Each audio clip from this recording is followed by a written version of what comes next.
संजय शिरसाट यांनी पदाचा गैरवापर करून 30 कोटीची जमीन 1 कोटी 10 लाखाला घेतली। मुलाच्या नावे गरिबांची जमीन बळकावल्याचा इम्तियाज जलील यांचा गंभीर आरोप।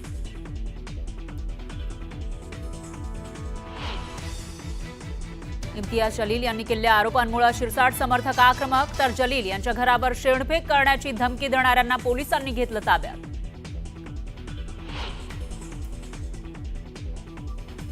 अर्थ खात्यानं जीआर काढूनही निधी मात्र मिळाला नाही। निधी वाटपाच्या वादावरून संजय शिरसाट यांचा दावा, तर निधी वाटपावरून अजितदादांशी कुठलाही वाद नसल्याचं शिरसाट यांचं स्पष्टीकरण।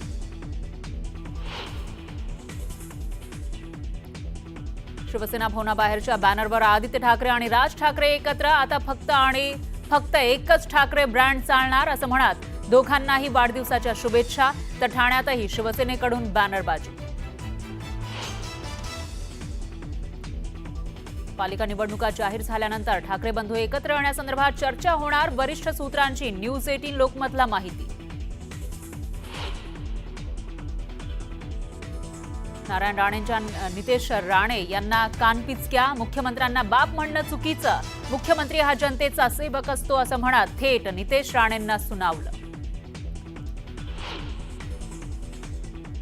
बच्चू कडूंच्या अन्नत्याग आंदोलनाचा चौथा दिवस, मनोज जरांगेंसह रविकांत तुपकर आणि महादेव जानकर यांनी घेतली कडूंची भेट। आंदोलनावर अद्यापही तोडगा नाही।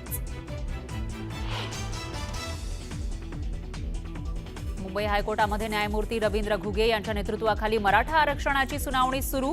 त्रिसदस्यीय पूर्ण खंडपीठासमोर सुनावणीला सुरुवात। आज सुनावणीचं वेळापत्रक ठरवलं जाणार। निवृत्त शासकीय निमशासकीय कर्मचाऱ्यांसाठी आनंदाची बातमी। निवृत्त कर्मचाऱ्यांची करार पद्धतीनं भरती 65 वर्षांपर्यंत करता येणार काम, तर रिक्त पदांचा ताण कमी करण्यासाठी मोठा निर्णय।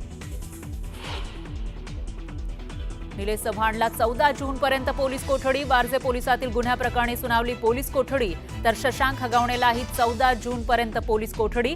शस्त्र परवान्याप्रकरणी खोटी कागदपत्र दिल्याचा आरोप।